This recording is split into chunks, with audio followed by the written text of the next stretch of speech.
Koalisi Amerika Serikat dan Inggris telah melancarkan serangan udara di wilayah kekuasaan Houthi, tepatnya di Saada, sebuah provinsi yang terletak di barat laut Yaman. Saada dikenal sebagai markas besar kelompok Houthi dan memiliki posisi strategis karena berbatasan langsung dengan Arab Saudi. Menurut laporan yang disampaikan kelompok Houthi melalui stasiun televisi Al Masirah, serangan tersebut melibatkan 3 serangan udara yang menargetkan bagian timur wilayah Saada. Namun, laporan tersebut tidak memberikan rincian lokasi spesifik dari serangan tersebut maupun dampak yang ditimbulkannya. Hingga kini, pihak koalisi, baik dari Amerika Serikat maupun Inggris, belum memberikan tanggapan resmi terkait klaim tersebut. Serangan udara di Saada merupakan bagian dari eskalasi konflik yang telah berlangsung selama bertahun-tahun antara koalisi yang dipimpin oleh AS, Inggris, dan sekutu regionalnya melawan kelompok Houthi yang didukung oleh Iran. Sejak awal 2024, koalisi pimpinan AS telah meningkatkan intensitas serangan udara terhadap wilayah yang dikuasai Houthi. Langkah ini diklaim sebagai upaya untuk menekan pengaruh Houthi yang dianggap sebagai ancaman terhadap stabilitas kawasan, khususnya di wilayah Teluk. Sebagai respons terhadap serangan ini, kelompok Houthi semakin aktif melakukan serangan balasan, baik melalui serangan darat maupun serangan yang menargetkan kapal-kapal dagang di Laut Merah. Dalam beberapa pernyataan terakhir, Houthi menegaskan bahwa mereka akan terus menjadikan kapal-kapal yang memiliki keterkaitan dengan Amerika Serikat, Inggris, atau Israel sebagai target militer. Serangan terhadap kapal-kapal ini diklaim sebagai bentuk solidaritas mereka terhadap rakyat Gaza, terutama dalam konteks ketegangan yang meningkat di Palestina sejak akhir ke 2023. Sebelum serangan di Saada, serangan besar-besaran juga dilaporkan terjadi di ibu kota Yaman, Sanaa. Amerika Serikat dan Israel dikabarkan terlibat dalam operasi udara yang menargetkan sejumlah lokasi strategis, termasuk Bandara Internasional Sanaa dan beberapa fasilitas yang diklaim sebagai instalasi militer milik Houthi. Serangan ini menimbulkan dampak signifikan, baik secara material maupun psikologis, bagi warga sipil di Sanaa yang telah lama berada di bawah tekanan akibat konflik yang berkepanjangan. Konflik di Yaman, termasuk eskalasi terbaru ini, semakin memperburuk situasi kemanusiaan di negara tersebut. Yaman telah menghadapi krisis kemanusiaan yang parah selama hampir 1 dekade akibat perang saudara. Dengan jutaan orang terancam kelaparan dan kekurangan akses terhadap kebutuhan dasar, serangan udara dan blokade yang dilakukan oleh koalisi internasional seringkali menghambat upaya distribusi bantuan kemanusiaan ke wilayah-wilayah yang sangat membutuhkan. Sementara itu, intervensi langsung dari Amerika Serikat dan Inggris memicu kritik dari berbagai pihak, termasuk organisasi internasional dan negara-negara lain di kawasan. Beberapa pengamat menilai bahwa langkah koalisi ini justru memperpanjang konflik tanpa memberikan solusi yang berarti untuk perdamaian. Ketegangan juga memunculkan risiko meluasnya konflik ke negara-negara tetangga, termasuk Arab Saudi, yang sering menjadi target serangan drone dan rudal Houthi. Dengan meningkatnya ketegangan, situasi ini dikhawatirkan dapat memicu konfrontasi yang lebih luas di kawasan Timur Tengah, yang telah lama menjadi arena persaingan geopolitik antara kekuatan global dan regional.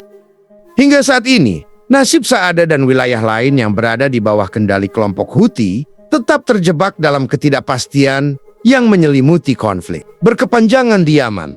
Wilayah-wilayah ini tidak hanya menjadi medan pertempuran yang sengit antara Houthi dan koalisi yang dipimpin oleh Amerika Serikat dan Arab Saudi, tetapi juga simbol dari penderitaan rakyat Yaman yang terjebak dalam krisis kemanusiaan terburuk di dunia. Setiap serangan udara, blokade, dan aksi balasan memperburuk situasi, menghancurkan infrastruktur vital, dan merenggut nyawa warga sipil yang tak berdosa. Dengan tidak adanya langkah konkret menuju solusi damai, ketegangan ini hanya terus bereskalasi, memperdalam jurang kehancuran, dan membawa dampak yang jauh melampaui batas wilayah Yaman. Krisis di Yaman bukanlah konflik yang terisolasi. Ia memiliki implikasi serius terhadap stabilitas kawasan Timur Tengah secara keseluruhan. Perang ini menciptakan ancaman baru di Laut Merah, jalur perdagangan penting dunia, dan meningkatkan risiko konfrontasi langsung antara kekuatan besar yang terlibat dalam perang proksi. Selain itu, penderitaan rakyat Yaman juga menjadi seruan bagi dunia internasional untuk bertindak. Meskipun hingga kini, upaya tersebut sering terhalang oleh kepentingan geopolitik yang saling bertentangan. Jika konflik ini terus dibiarkan tanpa resolusi yang jelas, konsekuensinya akan lebih mengerikan. Tidak hanya akan ada lebih banyak korban jiwa dan kehancuran, tetapi juga peluang bagi kelompok ekstremis untuk memanfaatkan kekacauan, menciptakan ancaman baru yang sulit dikendalikan. Oleh karena itu, dunia membutuhkan upaya bersama yang sungguh-sungguh untuk mengakhiri konflik ini, memberikan harapan kepada jutaan orang yang kini hidup dalam bayang-bayang perang dan penderitaan. Nasib Saada dan wilayah-wilayah lain di bawah kekuasaan Houthi hingga kini tetap berada dalam ketidakpastian yang menyayat hati. Konflik berkepanjangan di Yaman telah membawa negeri itu ke jurang kehancuran yang begitu dalam, di mana harapan akan perdamaian terasa semakin jauh dari jangkauan. Setiap hari yang berlalu tanpa solusi hanya memperpanjang penderitaan rakyat, menghancurkan kehidupan, dan merenggut masa depan jutaan orang yang tak bersalah. Ketiadaan langkah konkret menuju resolusi damai menjadi cermin dari lemahnya upaya komunitas internasional dalam menghadapi salah satu krisis kemanusiaan terburuk di era modern. Ketegangan yang terus meningkat tidak hanya melukai Yaman, tetapi juga menciptakan dampak yang meluas bagi kawasan Timur Tengah secara keseluruhan. Dengan eskalasi kekerasan, ancaman terhadap stabilitas regional, dan risiko memuncaknya perang proksi antara kekuatan besar, Yaman kini berdiri di persimpangan.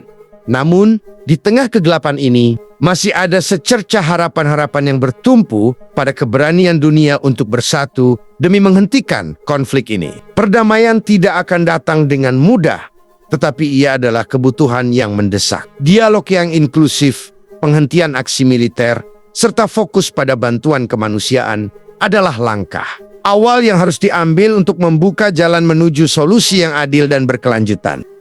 Dunia tidak boleh menutup mata terhadap penderitaan rakyat Yaman yang telah terlalu lama dilupakan dalam hiruk-pikuk kepentingan geopolitik. Kita harus belajar dari sejarah bahwa setiap konflik, betapapun rumitnya, selalu memiliki jalan menuju perdamaian jika ada keberanian untuk mencarinya. Masa depan Yaman tidak boleh ditentukan oleh senjata dan kekerasan, tetapi oleh tekad bersama untuk menciptakan kehidupan yang lebih baik bagi generasi mendatang. Semoga dunia segera menyadari bahwa perdamaian di Yaman bukan hanya tanggung jawab satu bangsa atau satu kelompok, tetapi tanggung jawab seluruh umat manusia. Karena ketika satu bagian dunia menderita, dampaknya akan dirasakan oleh kita semua.